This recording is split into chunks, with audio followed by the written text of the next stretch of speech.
Hello and welcome to the Redox Connection, where we discuss about our extraordinary, beautiful bodies and what we can do to take responsibility and care for our overall well-being. I'm Liana, and I just love inspiring and assisting people tap into their full potential, body, mind, and soul. And with us today, again, thank you, is Dr. Ray Dixon from beautiful Phuket. Dr. Ray is a naturopath, chiropractor, and one of the world's first redox educators. We've just covered briefly in a video, which we do invite you to look at before looking at this video, on generally the topic of what the immune system actually is. So Dr. Ray condensed some information in only a few minutes to give you an outline of just how important the system is in our bodies. What we would like to do today and now instead is just discuss what happens when it goes wrong. And what we will be talking about is autoimmune diseases, this word that we're hearing more and more about. Dr. Ray, guide us further. Hello everyone, it's nice to be with you all again. Thank you, Liana. Autoimmune disease is fascinating because it's the other end of the equation of the fascinating immune system.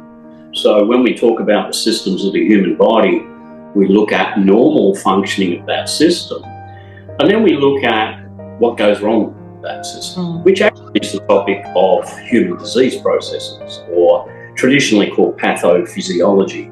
Is normal gone wrong? I used to say it. So autoimmune disease, look at the name, autoimmune. It's implying something's going wrong, particularly with disease on the end, because your immune system, as we described in the last session, is attacking normal healthy cells instead of attacking what it was designed to do. Now, in the last lesson, I talked about the first line of defense, the second line of defense, and the third line of defense. That third line of defense is actually also called specific. It's a specific immune response. So what does that mean? Well, it means it is specific. It means a recognition has to occur about something abnormal that shouldn't be inside the human body. And then antibodies from B lymphocytes or cytotoxic T killer lymphocytes are alerted to the fact that something should not be there.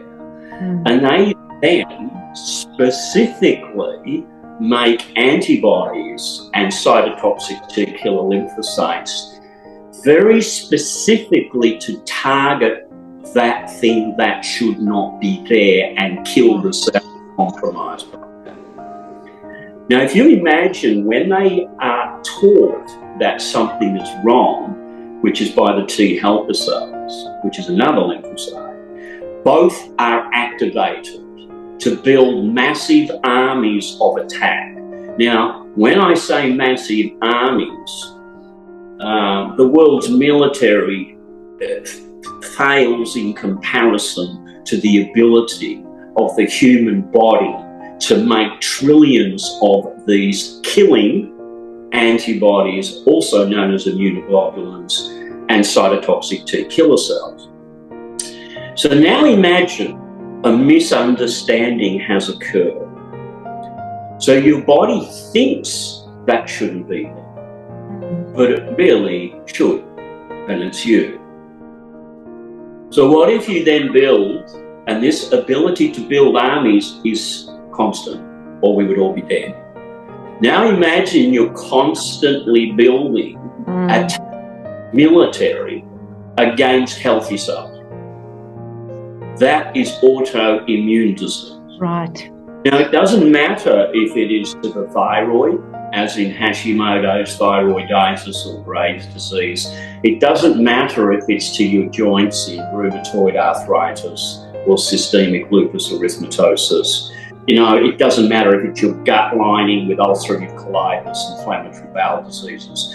Your immune system has misread, and that is a whole another topic for another day as to why does that occur. It gets very complicated. some known, of course, is it's got it wrong. And then all of a sudden, the messaging is sent out to make these massive armies of attack against healthy cells. And it doesn't matter what your autoimmune disease is, that's what's happening. You are attacking yourself. Wow. Apart the fact that it's extraordinary, as you were mentioning, how the lines of defenses are so strong and powerful. And yet when that goes on, is there a way that we can fix it? Sure. I mean, some of the reasons, I will mention some of the reasons that we know or we suspect as to why the body fails to recognize correctly or interpret correctly. Well, they're all the things that we normally talk about that affect your health. So again, unfortunately for the ladies, there's a slightly higher incidence in females of autoimmune diseases. Almost every higher incidence in females. There is one, ankylosing spondylitis, which is slightly more common in males than females, but almost all the others, it's more in females. Now, they don't know the exact reasons for that either. Sex hormones are obviously in the equation.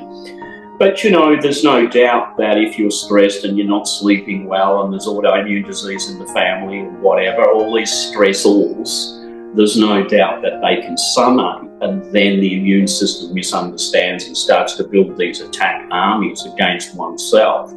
So there's no doubt that if one is healthier, one suffers less from autoimmune disease. So again, we never lose sight of the big picture. The bigger picture.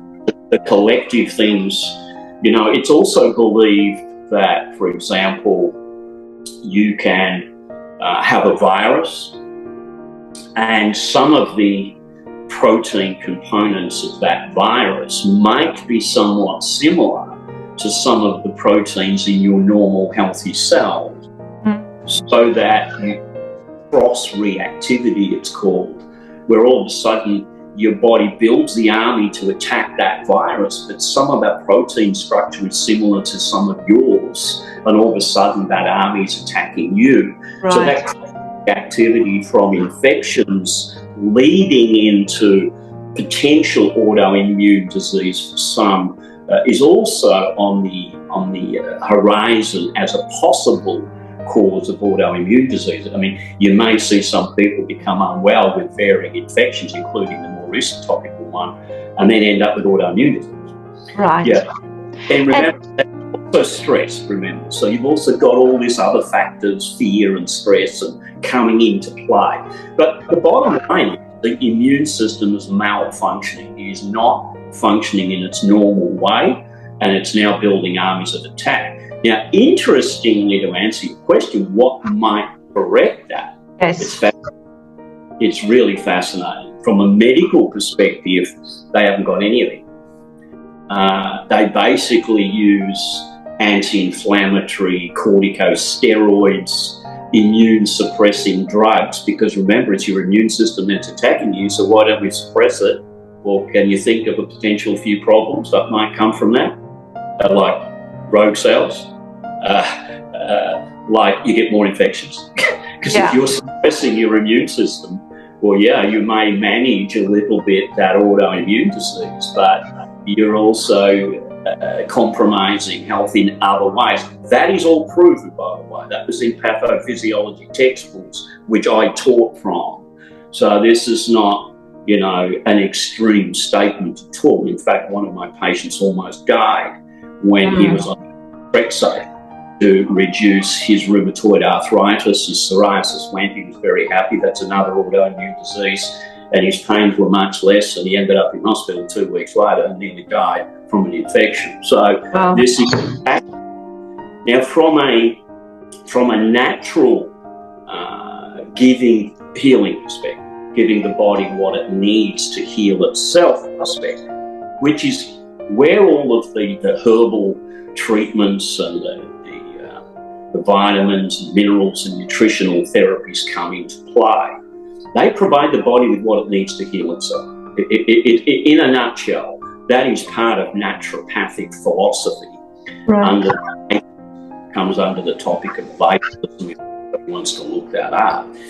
Well, the most I've ever worked with that gets the body recalibrating and realizing, hang on, that's wrong, stop building those armies of attack, which therefore would mean that autoimmune condition is reversing, it is Redox. It's the Redox supplement that comes in that blue bottle behind me, and there is a gel. It comes in the white box that you can barely see, but that's a gel that works on the outside, the drink you take internally, and that is actually a bio-replenishment formula to replenish the depleted and imbalanced redox signaling molecules that have occurred in your body with disease and stress.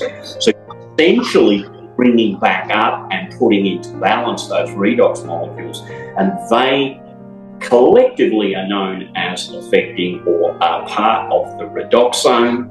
The redoxome regulates the genome, the DNA, and I've seen extraordinary corrections in that malfunctioning immune system regarding autoimmunity, more than anything else I've ever worked with that supplement. Brilliant. This is so encouraging and inspiring, because when I was doing a bit of research on the autoimmune diseases and what it is, and obviously I'm going, okay, can we cure from it? Can we recover? And no. The answer was always no. Everything that I found was like, no, we can manage it, but we can't reverse it. And I'm very happy to hear that the technologies are going around, studies are advancing, and new fields of science are opening up, that there are ways that if we approach in a holistic way, working with our bodies, then we actually supporting our own lines of defense. And that's just amazing and fascinating. Okay, so we've touched again on just another huge topic. Try to condense it in 10, 15 minutes. We'll come back to this, because I'm sure out there's a lot of people that are wanting to know more about it.